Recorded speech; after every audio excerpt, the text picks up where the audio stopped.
Hey guys, D2 here. Welcome to episode 1 of my As of Yet Unnamed series where I analyze high-level professional Hearthstone matches. Apologies for the quality of the microphone.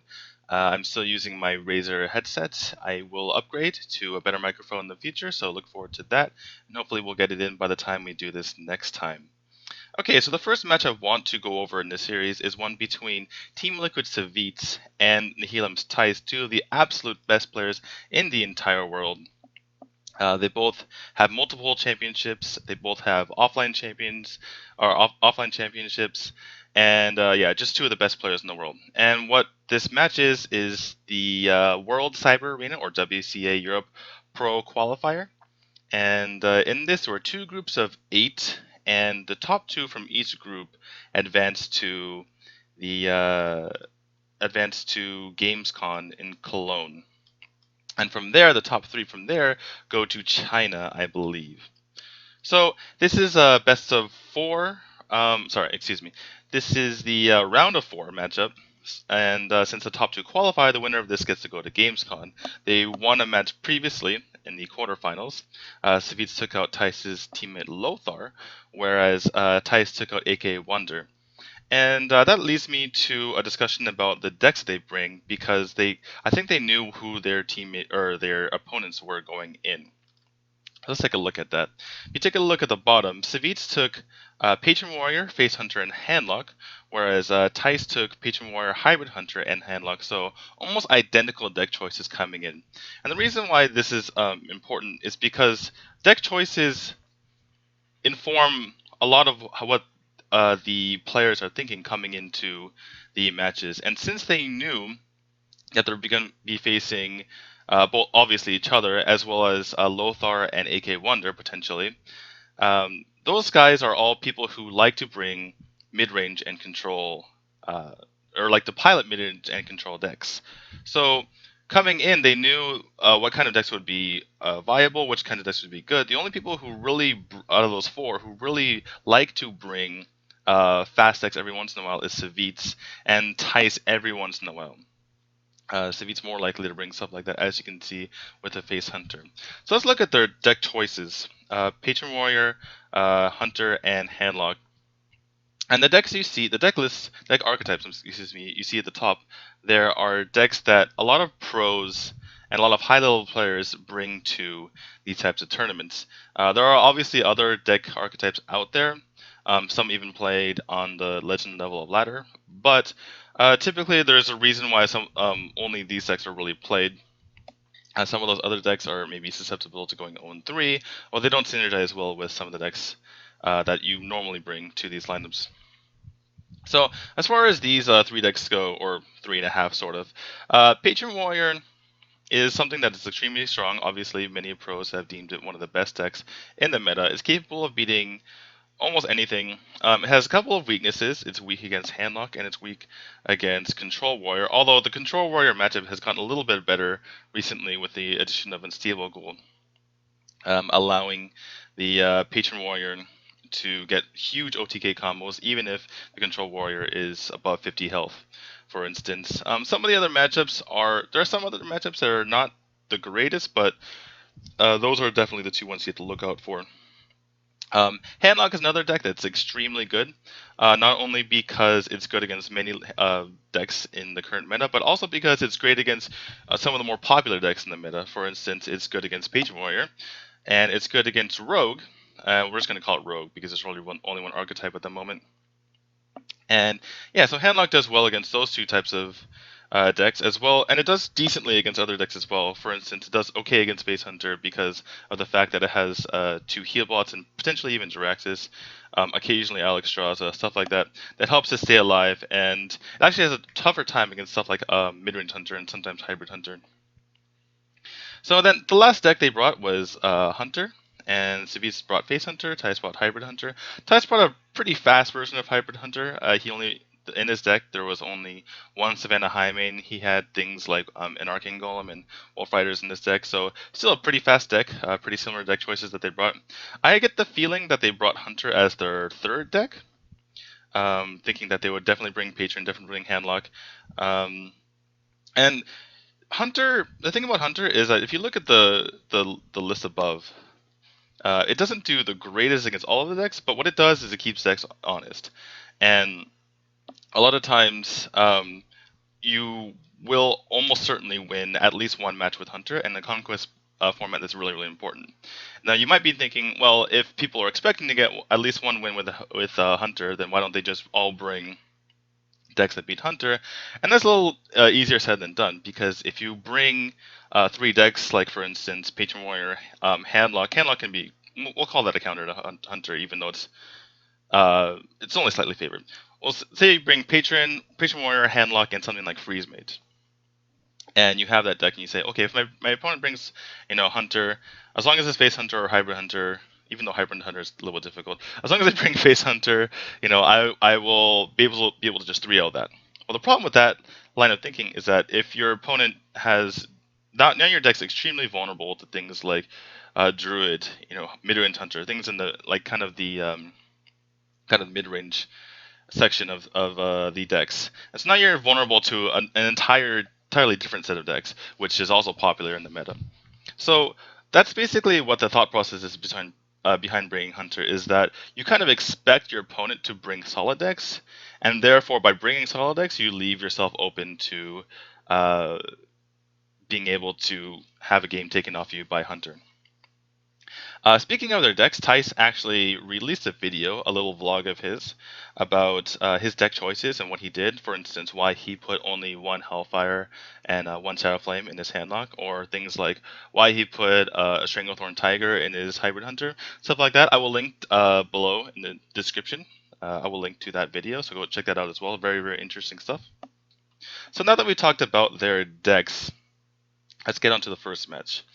And actually, we can talk about their deck choices. As you can see in there in the screen, Thijs decided to go with the Handlock first, and Savjz decided to go with the Patron Warrior first. And if we go back to their decks, we can take a look at why they decided to go with those. So if you look at Savjz's choice and his opponent's choices, he goes with Patron Warrior partly because, as you saw on the screen there, he has a Brawl, right? As you can see there, he has a Brawl in his Patron Warrior, which is a big deal, because what that does is it makes his Patron Warrior better against other Patron Warriors. Patron Warrior is good against every single Hunter, so the Brawl doesn't really matter there. But the fact is, Patron Warrior he can beat the Hybrid Hunter from Thijs. And lastly, the Brawl helps immensely in things like Handlock, where you can really be aggressive, and if they overcommit with Molten Giants to the board, then you can just Brawl them away. Or you can just Brawl a sticky situation and give yourself a lot of time to set up something like one of your combos later and save your executes for when you want to push through for the win. So that was his choice. He decided, like, well, my Patron Warrior can kind of handle almost anything. I'll just go with that. Thijs, on the other hand, went with the simple choice of Handlock, because Handlock, it's favored against Patron Warrior. It's favored, I would say, against Face Hunter, because, like I said, there's those anti-key bots. And obviously the Handlock mirror, depending on the tech choices. We also saw that, as I said before, Thijs only put 1 Hellfire, so he has more late game cards, which can help in the Handlock mirror as well. So, Thijs, maybe there were mind games, and maybe he went like a 360 with the mind games. Maybe he thinks I'd play this, so therefore I play this. But I think more likely he just went with the simple choice, Handlock. It's decent against all of his decks. One thing I didn't mention is that when you play a Conquest format, there are really 2 strategies you can go for. The first strategy is to play out your worst deck first, thinking that if it ends up being your last deck, and your opponent's already won with decks that deck is good against, and you're kind of screwed, because now that deck can't win against anything. The other strategy is to just bring out your best decks first, and so therefore, if you're able to win your first game or your first couple games, then now your last deck has 3 chances to take a win. So even if it's unfavored, now you're getting 3 chances at a 30 or 40% matchup. I tend to favor the latter strategy, just because you can find yourself in a hole if you go with the first matchup, or for the first strategy, excuse me. And by doing so, you're basically forcing yourself to have to win with all your decks against matchups that may or not have been that favorable, or not as favorable as it would have been if you had gone against a different matchup. So anyway, all of that aside, Thijs goes with his strong deck first. I think Savjz kind of went with a similar strategy as well, thinking that his Patron Warrior could win. All right, so let's take a look at this first game here. Let me mute this really quick. We had Cowley and Aquablad. Aquablad casting this. We're just gonna mute them for now. And as we see in their mulligans, Savjz decides to keep the Brawl, which is an interesting choice. And Thijs, knowing that he only has one Hellfire in his deck, and these players have already seen their opponent's first round matchup, so they know. So Thijs knows exactly that this is not Control Warrior. So Hellfire is a very, very solid choice. He kind of needs it in his hand, even though you can kind of use the kind of strategy of hoping your opponent just doesn't go with a crazy patron turn, thinking that they're going to play around it. Sometimes the patron warrior can just kind of get desperate, or just kind of go for a patron turn to force the 4 mana out of your opponent. And if you just don't have the Hellfire, then you're pretty much screwed. So pretty good to keep the Hellfire in the opening hand for that purpose. We see Savjz not coining out the Acolyte. And that's a standard play. Usually you wouldn't want to coin the Acolyte, you want to keep the coin for later use, but we'll see later on that Thijs actually does coin out the Acolyte and actually slam it later on to get as many cards as possible. And I might be giving away spoilers saying that, though, giving away which deck has won so far. Anyway, so we see here that things are mostly standard. You're not going to play out the Frothing Berserker early on. That's a win condition. That's something that you want to play out in order to get an OTK later on.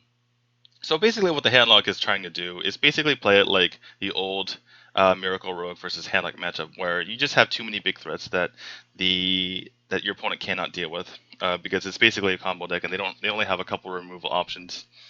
And meanwhile, the Patron Warrior is just trying to set up their combo as much as possible while not dying. And we see Savjz trying to draw as many cards as possible. Instead of slamming the Drake and running his Acolyte in, for instance, or maybe just slamming the Drake and just attacking face with the Acolyte, he goes for as many cards as possible. Once he gets 2 cards off that Acolyte, plays his Fire War X. And this is an interesting decision to me. He decides not to attack into the Drake with either. And this sets up a really, really strong play by Thijs. So a lot of times in the situation, the Handlock player would just play another Twilight Drake, or maybe a Giant if they had it in hand. But Thijs decides to go for the Sludge Belcher, which protects his Drake, and he just saw a slam come out of Savjz's hand. That's a really important thing. I'm actually going to pause it really quick, just to talk about that point. So he saw a slam come out of Savjz's hand. If he had an Execute, Slam Execute's one of the most efficient ways to be able to deal with a big minion, obviously. But now, even if he has the Execute, he needs to use something like Inner Rage or Whirlwind. Inner Rage being less important, but Whirlwind being a hugely important card if you want to get that OTK off as the Patron Warrior. So if he knows that he needs to use resources that he really doesn't want to use in order to kill that Twilight Drake, so putting that Sludge Belcher in front is a really big deal. The other big thing is that he knows that Savjz right now has a Fire War X equipped, and he basically needs to just get rid of that Fire War X for a Despite if he wants to kill the Sludge Belcher cleanly. And he's already seen things like Slam. Say he's running a Cruel Taskmaster, or maybe he has an Inner Rage in his hand. That Acolyte's already basically dead, so you can't use that option. So playing the Sludge Belcher, just looking at what the options for Savjz were, that's the reason why he played the Sludge Belcher. It was just a really awkward turn, and Sludge Belchers are best to get out when your opponent doesn't have the second charge on their Despite to play, to get rid of that card easily. And so recognizing the opportunity, Thijs actually just goes for that instead of the Twilight Drake. Alright, we're just going to go on now. So on this turn, it's a little bit of indecision by Savjz. He wants to be drawing cards, but instead he plays the Armorsmith first before drawing the cards. And in my opinion, I don't think the one armor matters as much as knowing what's going to happen. It's unlikely that one damage is going to make the difference in the end. And so he plays out this Armorsmith first, and then gets the armor. And then now he's kind of in a weird position where he doesn't know what to do with the rest of his mana, and he just decides to shield block. Whereas he could have maybe had a more informed decision anyway. It's not the worst thing in the world, but and I suppose he kind of has to play something if he's going to be drawing cards anyway. But he could have drawn that first card with the Acolyte without overdrawing anyway. In any case, excuse me, Thijs picks up the Emperor Thorson. Emperor Thorson's a really good play from the handlock as well. Obviously, Emperor Thorson's always good when you can have the freedom to play him out. But in particular against Grim Patron, because they really don't want to be using their removal, which is execute, to get rid of the Emperor Thorson, because they need to get rid of big taunts that are standing in the way of winning. And if you can get yourself cheaper and cheaper and cheaper, you can set up bigger and bigger walls that are basically impossible for the Patron Warrior to get around. So doesn't seem like it's as important as the Patron Warrior, but it's a huge threat to the Patron Warrior. Excuse me while I take a sip of water. So Savjz decides to go for the Emperor Thorson here. He could have maybe coined it out last turn, but he felt like he wanted to get more options. He did pick up the Execute, and having Execute for 0 mana is actually is somewhat of a pseudo combo piece, because you're able to get through your opponent's minions without using any mana. So he does have a few combo pieces in his hand. Sorry, you can't see it when I put the mouse over it. So he has the War Song, that'll be 2. He has the Frothing Hair, which will be 2. Unseeable Goal, which will be 1, and a Whirlwind, which will be 0. As well, as the Execute, which will be 0. So that's a really important part. The problem is that he's facing a lot of damage on the board, and I think this is actually the Loatheb turn, which means that Thijs tapped into Loatheb. Anyway, so Savjz is basically setting up for lethal here, and Thijs doesn't want to allow that, so he gets rid of the. Obviously, you have to get rid of the Emperor Thorson as quickly as possible. And here it is. He picks up the Loatheb, and instead of playing something like a Twilight Drake, he realizes that he has a lot of damage on the table. And once you play this Loatheb, it basically shuts out your opponent for an entire turn, unless he has something crazy, like if he had War Song, Frothing, Double. Sable, that would be the only thing. But even then, you wouldn't be able to have you wouldn't be able to play the Execute. So basically, he shuts out Savjz for a turn, and he has 17 damage on board plus 9 more damage in his hand for more or less free. So this is a really huge play by Thijs, basically shutting his opponent out of the game at the perfect time. Obviously, he got a little bit fortunate with the Loatheb top deck, but it was like a lot of people, for example, the commentator Aquabat was kind of wondering why he didn't play the Twilight Drake, which is ostensibly a bigger minion or more healthy minion. It's hard to get rid of, and Thijs obviously recognizing an opportunity to go for this, and knowing that his opponent's hand is really, really dangerous. And he could potentially just die here. Even like this seems like a position where you wouldn't die, but Thijs knows better. Thijs knows he knows the strength of the Patron Warrior, so he goes for the very aggressive play and tries to shut his opponent out of the game.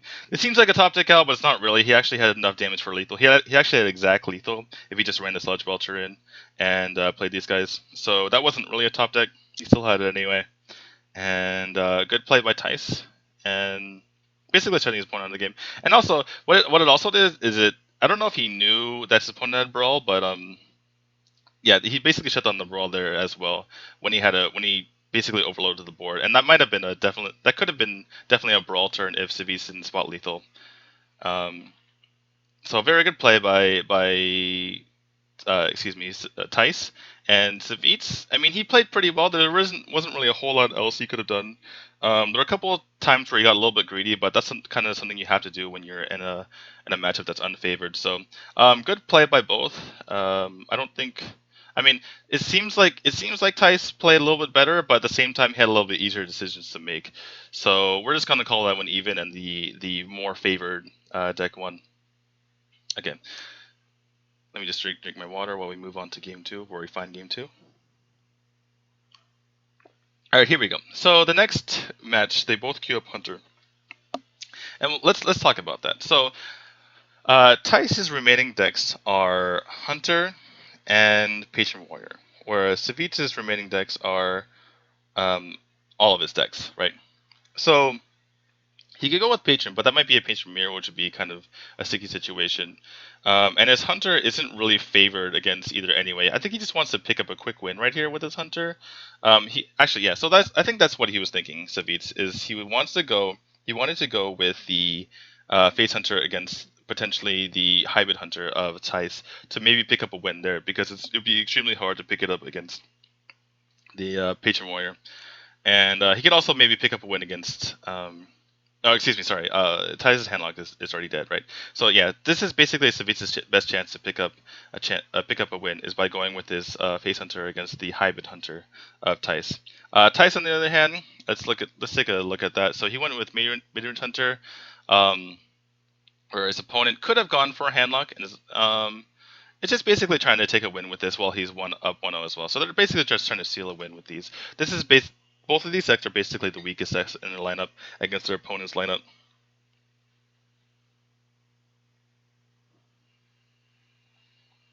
So this is a really interesting game because Savjz gets out to a huge lead damage-wise. As we see, he top decks the Leopard Dome, so he goes ahead and plays both of those. And Thijs is forced to go ahead and Glaive Zuka.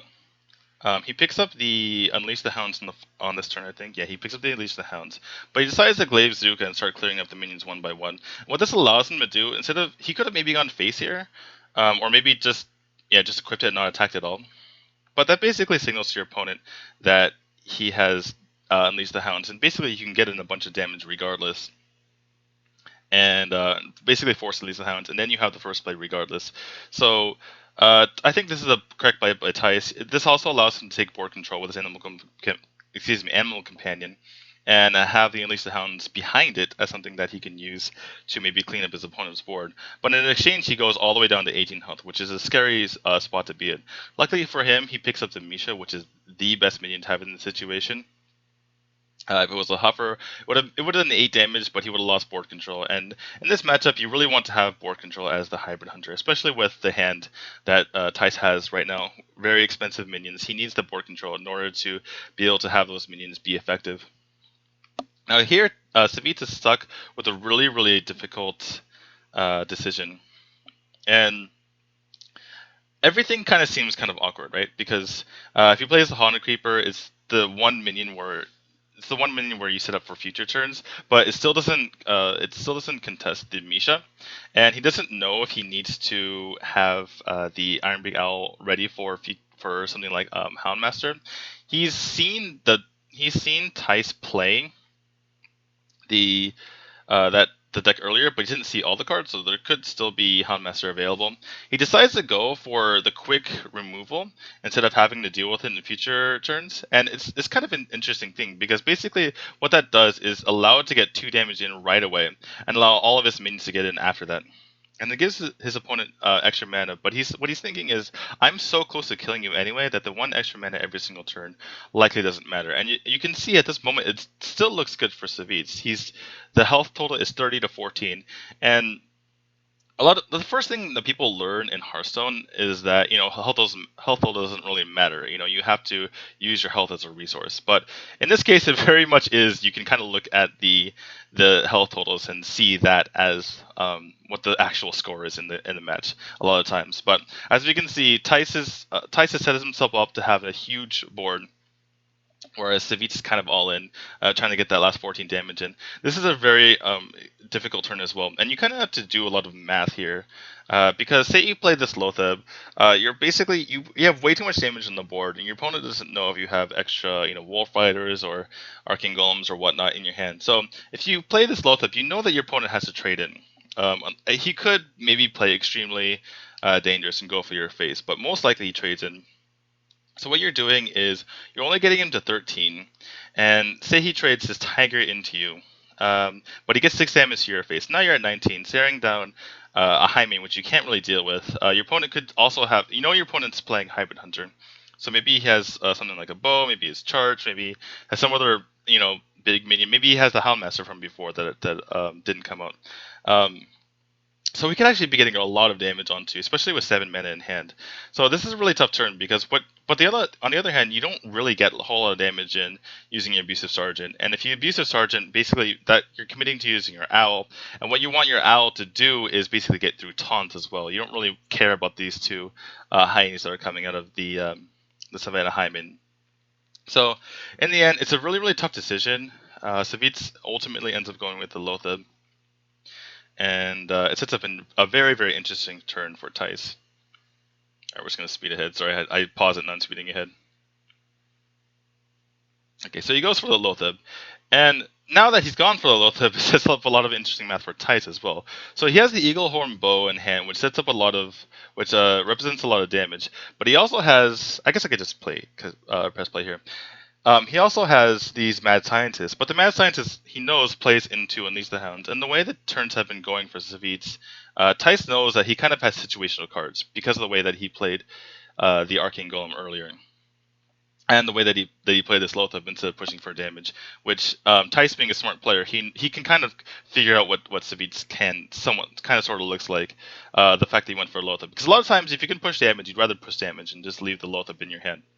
So he's thinking that his opponent might have something like Unleash the Hounds, and just doing the math, if he plays this Tiger in here, he only gets 6 damage to the face. But what he does, which is really smart, and a play that I didn't see at the time, is he actually trades the High Main into the Lotheb, knowing that he has way too much damage. He basically calculated lethal, because if you look on the board, with the Tiger hitting face, he's at 17. I think he has 18 damage if I remember correctly. So it's 9, 11, 13, 16, 18. Yeah, he's 18 damage. He's representing lethal on the board already, and Unleash just basically does nothing, right? With only 6 mana in hand, if even he goes Unleash Kill Command, he's dead on the backswing. So he needs to start clearing some of these minions, and these 2/2s are super annoying to deal with. Right, and there's nothing like Direwolf Alpha. There's no like Timberwolves in Hunter these days. You're basically going face all the time, and those cards are more or less useless, especially when your opponent runs decks that only puts a couple minions out on the field at a time. So, an extremely smart play from Thijs, in my opinion.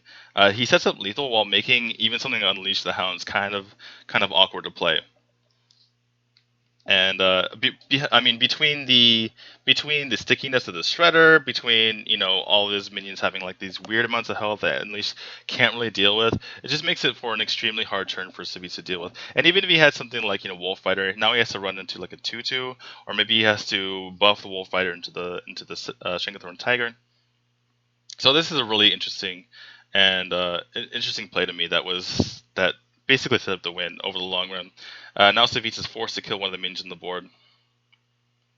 And yeah, so Savjz was stuck in a bad position, but that's basically the best play he could have gone for. The Unleash doesn't really do anything. It also sets up for a potential counter Unleash from his opponent. So very, very good play from both sides. Unfortunately, Thijs has actually had, and you see him, he's completely turned this game around from having been on 18 health on turn like 2 or 3 or 2.5, something like that.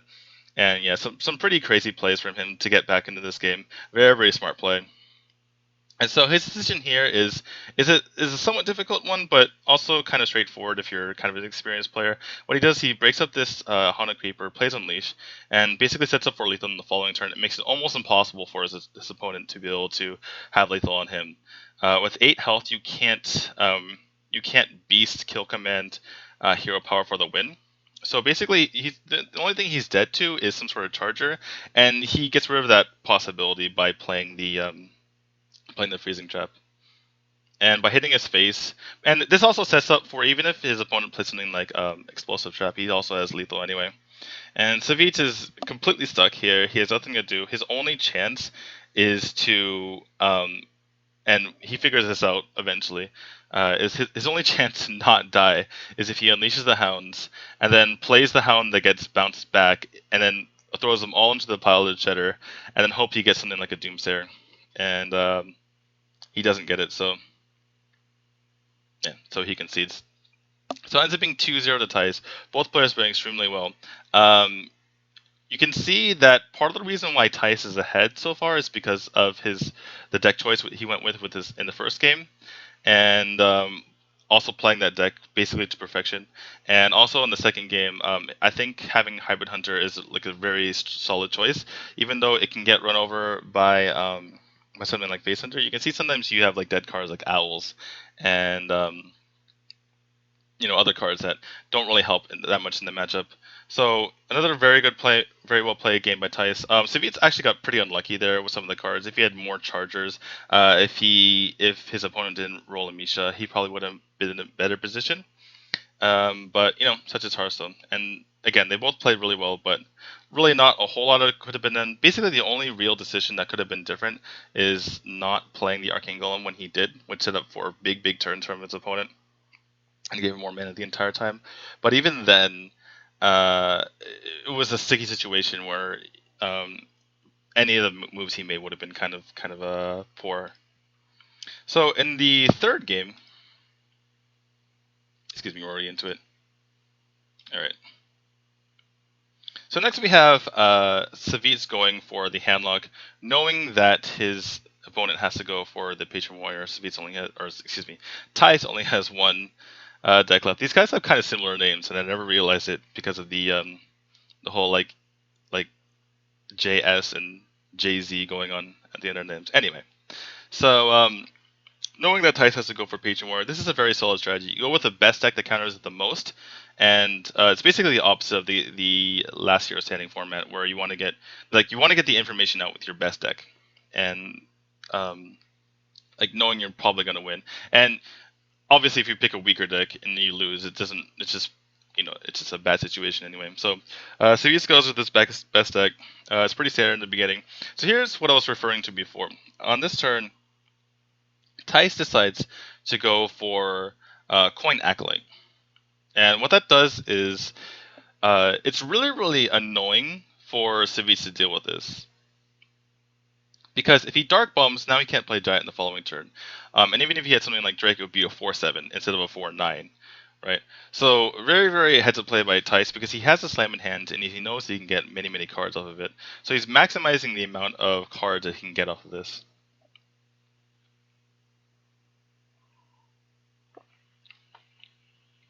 And then Savjz says, I don't care, I'm just going to play a Giant anyway. Gets it onto the board. And Thijs says, oh crap. So Thijs has a couple, or excuse me, yeah, Thijs. Thijs has a couple options here. What he could do is play really, really greedy and go for either the Gnomish or the Death Bite. But the problem with that is that if he doesn't pick up and execute quickly, he doesn't have something like Slam to finish the damage off. Say if he hit the say if Thijs used the Death Bite and hit the Giant, and then Savjz plays something like a Sludge Belcher, then he needs the extra damage to kill this guy if he doesn't pick up Execute. Fortunately for him, he does pick up Execute. And what's going through Thijs' mind right now is that I can't really be taking way too much damage from this. I need more time. I don't have the pieces in hand to go for an OTK. I have some card draw. I have 2 4-mana cards that draws me cards. I have 1 2-mana card that draws me cards, but I need to set it up. So he's thinking, I just need to get rid of this pressure on the board right now. He could have been greedy, but it probably would have been the wrong choice. And I mean, different players could have gone different ways with that turn, but I think in the end he made the right choice because he needs time to set this up, and he can't really be taking too much damage. Unfortunately for him, Savjz just throws another Giant, no fear at all, just taps into it, and now Thijs is stuck with a choice. I forgot what he does here actually. I think he just plays the Gnomish Inventor and goes face, which is kind of what you need to do. You kind of need to draw as many cards as possible, draw into your combo pieces, and Death Bite really doesn't do anything right now, and Death Bite is probably going to be the card that you need to use to have your combo go off with one of the Whirlwinds. So he goes for this. Savjz has really nothing else to do other than just play Belcher and decide whether he wants to attack this Armor Smith or go face, and he kind of agonizes it over for a while.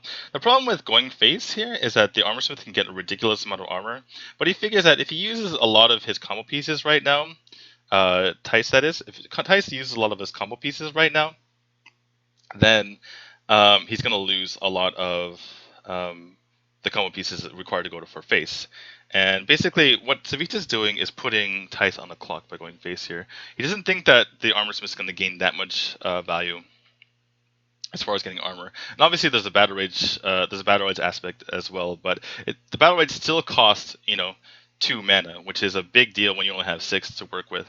And there's an 8/8, which is basically, I mean, it was a 3 mana minion, but I mean, an 8/8 is basically a 7 or 8 mana minion that's like bearing down on you.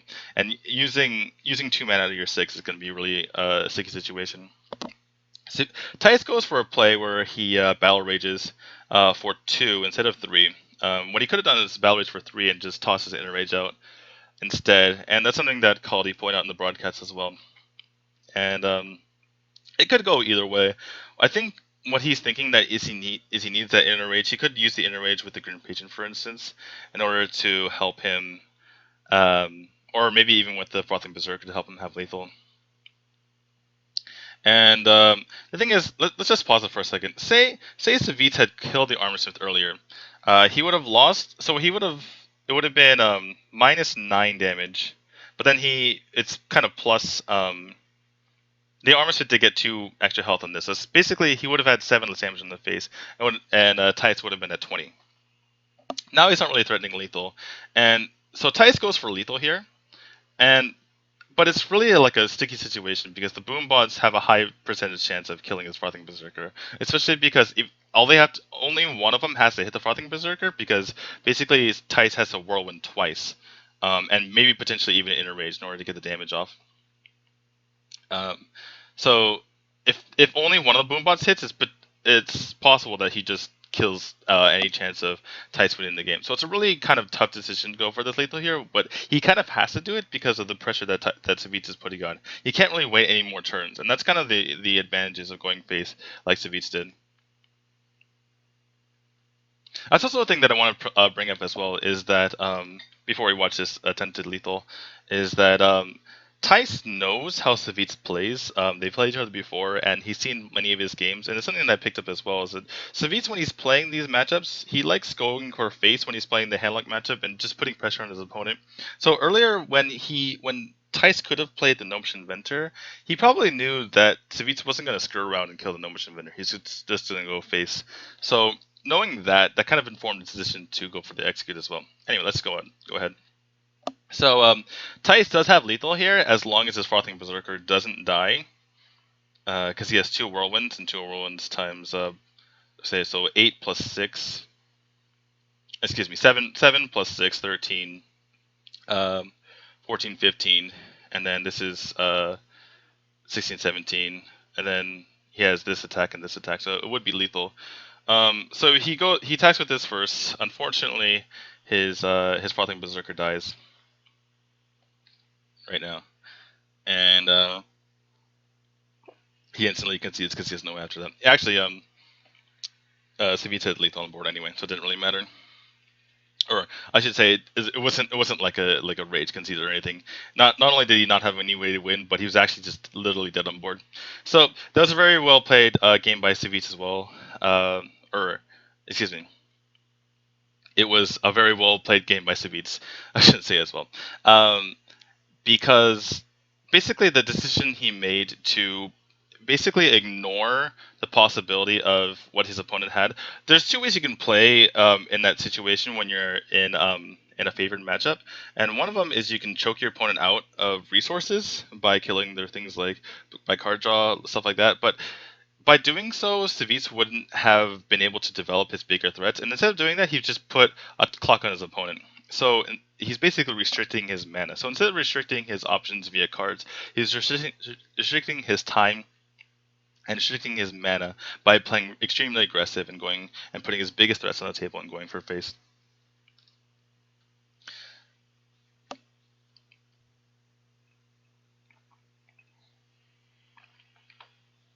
All right, so this brings us to the 4th game in the series, and what is one of the better played games that you'll ever see in a Patron Mirror. If we can get to it. Actually, I'm going to take this time to drink some more water. Kind of been talking for a while.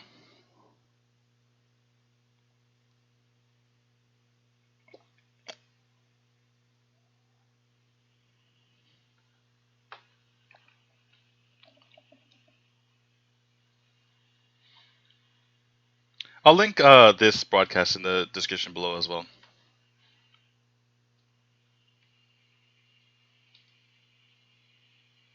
if you guys want to watch the original. Alright, so here we go. Patron versus Patron. One of the only differences is that Savjz has Brawl. The other ones are little small tech choices that aren't really that of much importance. So we see here that Savjz has a lot of potential for card draw, whereas Tice has a lot of potential to get the ball rolling with some of his combos, such as Grim Patron. plus Whirlwind. If he gets another Whirlwind effect or an Inner Rage, then he can set that up, which is extremely hard for another patron to deal with unless they have Brawl. And he also has the Emperor Thorsten for future turns. But this turn right now is really awkward for him because he has really no way to deal with that Acolyte. But he decides that he wants his own cards, so giving him, he kind of figures that that Savjz has a way to activate that, be it Cruel Taskmaster, be it his own slam, be it Inner Rage or something like that. So he figures that he's probably going to get 2 cards off of that if he's playing it out like that. So he's going to, Thijs decides he just wants to get his own cards. Really kind of has a play, kind of interesting play that you don't really see it very often. He also has a Battle Rage in hand, so allowing his opponent to basically chip down on his armor and basically not playing his own, or not, excuse me, not armoring up, allows him to get maybe a better Battle Rage turn. So on this coming turn, we see Thijs drop the Acolyte of Pain, if I remember correctly. And it's another interesting play because Savjz already has 7 cards in hand coming up. So even if he, say for instance, runs both the Acolytes in, he actually hovers with the Frothing Berserk, which is an interesting play because he more or less knows that Thijs doesn't have a weapon right now to get rid of the Frothing Berserker, so maybe he can put some pressure on, but he decides to forego that, go for the more stable play, just pick some cards right here. And what he does is he decides to play his Fire War Axe, and he could have done one of 2 things. He could have killed that Acolyte with his own Acolyte, or he could kill with the Fire War Axe and go for the Battle Rage instead. And that's basically maximizing amount of card draw, although it's a little bit scary because of the fact that that his opponent can make him overdraw. But he knows that using resources like Inner Rage or Winter Whirlwind situations is really kind of a waste. And it basically denies you the ability to go for ODAs later. So in exchange for basically milling Savjz, what he'd be doing is getting rid of the own power from his own side. So decent play from Savjz. And Thijs goes for really the only thing that he can do, which is to play the Gnomish Inventor. At this point, Savjz has drawn so many cards, and there's really no way to deny it at this point anyway. What he did, actually, I take that back. He actually does go for the Execute here. So what he's doing is that he doesn't. I don't believe that this is about the card draw. It seemed at the time that he was trying to deny card draw, but if you look at his hand, he's not going to use Harrison on a Fire War Axe. It's just not worth it in this matchup. But what he does want to do is he wants to play Emperor Thorsten, and he wants to make his opponent use something like Execute or maybe blow like a Deathbite, trying to kill the Thorsten. And he doesn't want this Acolyte basically challenging his Thorsten in the following turn. And maybe for instance, Savjz goes hit, and then he plays whatchamacallit, he plays the Gnomish Inventor, plays some other minion that can challenge the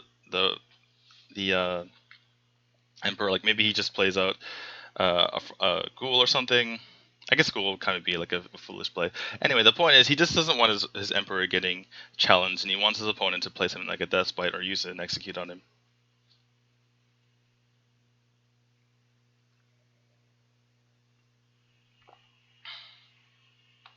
So this is kind of a tough decision by Savjz. So I'm not sure if he knows that his opponent runs Harrison, but there's a very high possibility. And what he's doing is what's kind of tricky about this is that he can obviously kill this with this, right? But then I think he has what? Let me just recount his cards. He has a card behind the Frothing, so that's he has 9 cards in hand, which means he'd go to 10 and he would overdraw the following turn. You see him hover to Execute as well. He just needs to get cards out of his hand. And Execute can only be really useful when the opponent goes for a huge Grim Patient turn. By the time you've more or less lost anyway. So if he hits, and then goes for Shield Block and Armor, he's going to overdraw. On the other hand, if he hits, and then equips a Deathbite, and Harrison gets rid of 2 charges of Deathbite, that's really, really bad as well. So he'd rather just have the second charge of Deathbite on cue, rather than just have it sitting there having done nothing. And it basically forces out the Harrison as well. So he goes for the Death Bite and kills it, and he also has the threat of the Acolyte on board as well. So this turn, instead of going for the Thorson, which immediately die, he goes for the Harrison Jones, which is really important because this coming turn, Savjz could have easily gone for the Grim Patron Whirlwind play, which has basically shut Thijs out of the game unless he can get a reverse lethal. So Savjz kind of luckily picks up this Death Bite, decides whether he wants to slam it first or play something like a Stable Goal, and Stable Goal wouldn't make a whole lot of sense. So he was thinking about slamming here, I believe. Takes a little bit of time, decides he wants to just armor up. And here's where the battle gets really interesting after he kills this thing. So, Thijs, I believe he just plays out the Thorson here. Yeah, so Thijs plays out the Thorson, and Savjz has the opportunity to go for a Grim Patron play. But, knowing that his opponent just played Thorson with an almost full hand, he actually cannot go for the Grim Patron play because he's just going to die to a reverse one turn kill, which he actually had in his hand. I think he had exactly we'll see it in a moment. We can just skip forward. So anyway, I guess we can just talk about it now. So what Thijs does, so he plays out the Emperor Thorson, and Savjz actually goes for Slam, Execute, and then Shield Block, I believe. But if he didn't go for Slam, Shield Block, Execute, if he didn't execute this, say he hits it with his face, he goes down to, what would be, 19. Or excuse me, say he went for the patron play, and basically got 4 patrons on the board, 2 3-3s, a 3-2, and a 3-1. Coming back, Thijs would have been able to have lethal. I calculated this earlier. It would have had like 20 damage, and Savjz would have been at 19. So that's an extremely heads up play by Savjz, knowing that his opponent, all of his cards are basically discounted.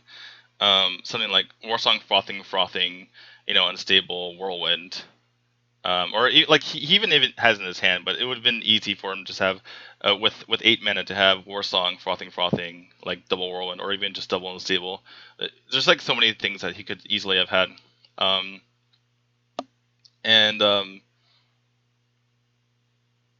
yeah, it's just like a huge heads up play on Savjz's part, knowing that if he goes for that, then he's basically going to die.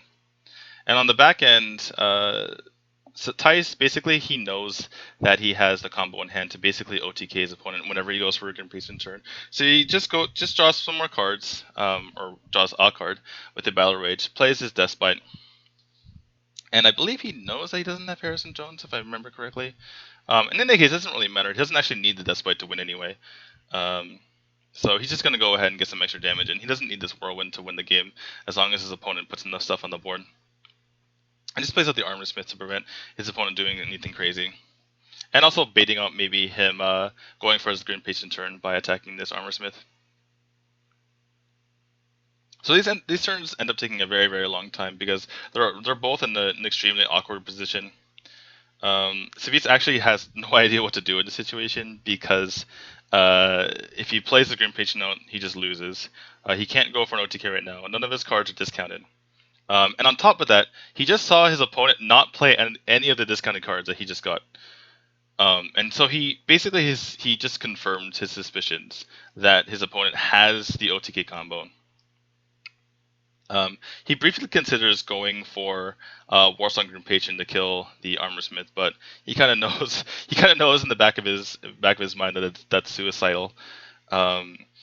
So instead he goes for, I think, his Shield Block and then Armor Up and then Warsong so that he doesn't overdraw. Kind of a strange play in my opinion. I think this is one of the mistakes. He was under the clock. The rope was burning, and he kind of made like a little bit silly decision. I made this decision before, throwing out the Warsong, thinking I don't need 2 of them, but it turns out you usually need both of them over the course of a match, especially a long match that involves both back and forth like this. I think at the last minute, as the rope was burning down, he figured that he might need a huge armor turn to prevent his opponent from, or maybe he needs both armor sets at the same time, and have a huge armor turn to prevent his opponent from being able to kill him. So he kind of panicked and threw out the Warsong. but it hurts him a little bit later.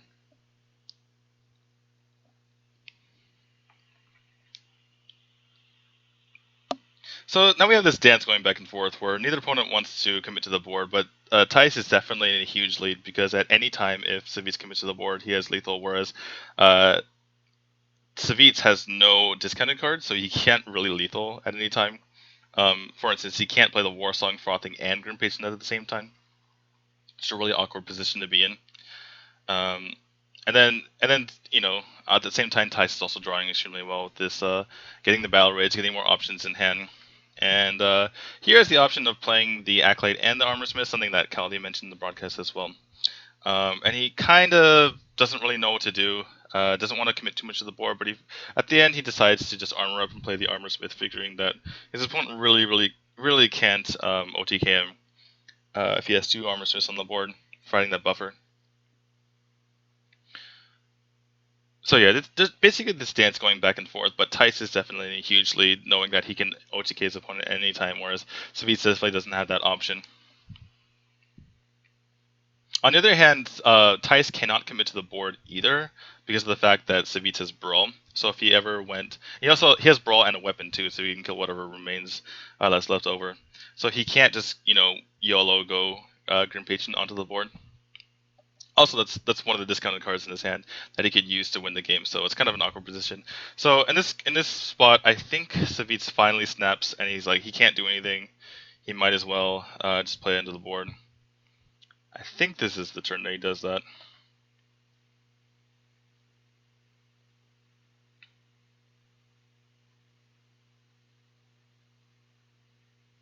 Yeah, so he goes for the execute to limit the amount of armor, which is a really important thing to do. He knows that if ever his opponent starts playing Green Patience on the board, he's not going to use the execute anyway. He's going to use his Brawl. So this execute doesn't matter as much. It's not something that he's going to use later, and it's important to get to limit the amount of armor that his opponent has. So I believe, if I remember correctly, this is the turn that he goes for the. He has nothing to do, so he just goes for the Grim Patron, says screw it. Yep.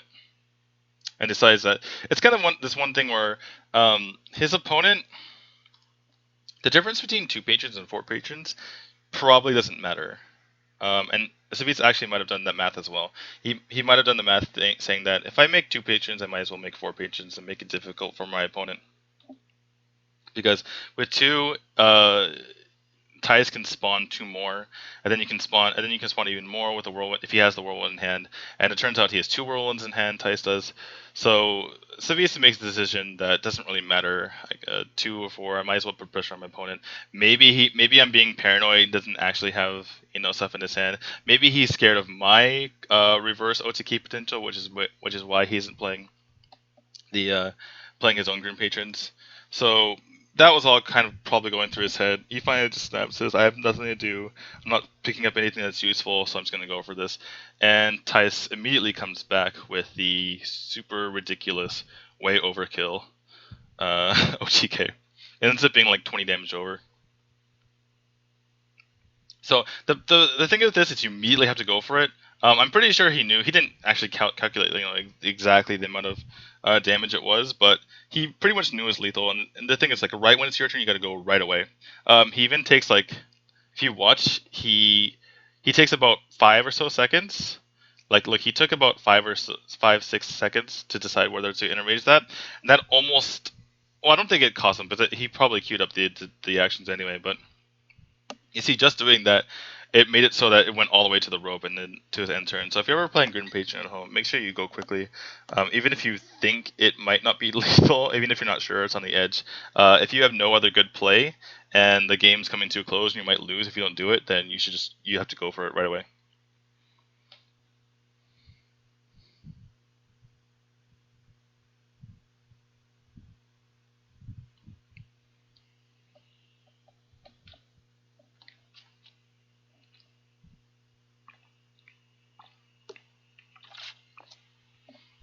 Just gonna drink water while I let you guys enjoy the fireworks.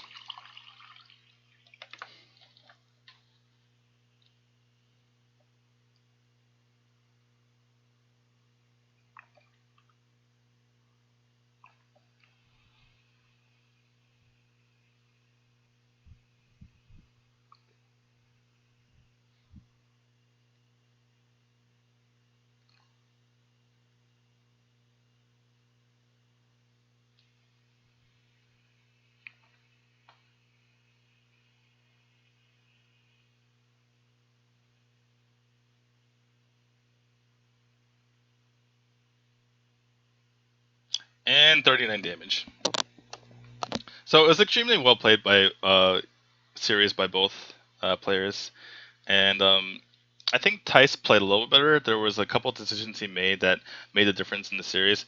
If you saw his first match against, I believe it was AK Wonder, he made some really kind of ingenious plays in my opinion as well. And I think overall he just was the better player. Not only this match, but in their first round match, Savjz barely squeaked by Ro4. And made some questionable decisions then. I mean, that said, Savjz played extremely well too. Against most players, he probably would have taken that match. And also, it should be said that Thijs had a little bit better draws in most of the matches. In particular, top taking Lotha, getting a little bit better draws in the Hunter matchup, and being able to stave off the pressure from Savjz because of the lack of draws from Savjz. And then in the last game, basically, he getting the Thorson first, being able to put the pressure on where he had the OTK potential. Like if he didn't throw in that Thorson, then Savjz probably could have just gone ahead and played his patrons out.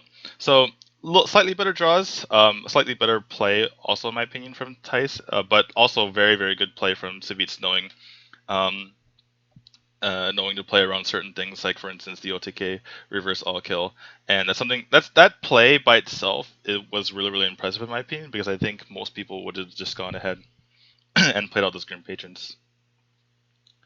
Okay, so that will be it for episode 1 of, I don't know what I'm going to call this yet. I do appreciate feedback. I want to be as kind of professional as possible, but you can also hear I'm saying stuff like that. So I'm not sure how casual I want this to be. I'm not sure how professional I want this to be, but give your feedback. I definitely appreciate it. I did this video in one take. I tried to do all of it. I tried to do in like several takes yesterday, but it kind of just got awkward and like the transitions were weird. Excuse me. Part of the reason why I wanted to do several takes is because doing it in one take over a long period of time, kind of, especially in this heat, it kind of makes me like feel like nauseous. Actually, it's why I had a lot of water breaks. So that's one consideration to make. Also, if you want to give suggestions as to what games you wanted to see analyzed, anyway, I welcome all feedback, whether it be negative. Also, I actually kind of want negative feedback, or criticism, constructive criticism, to try to make this better, where I maybe could have done a better job analyzing or had a different tone. So yeah, thank you very much. And hopefully I'll see you guys next time.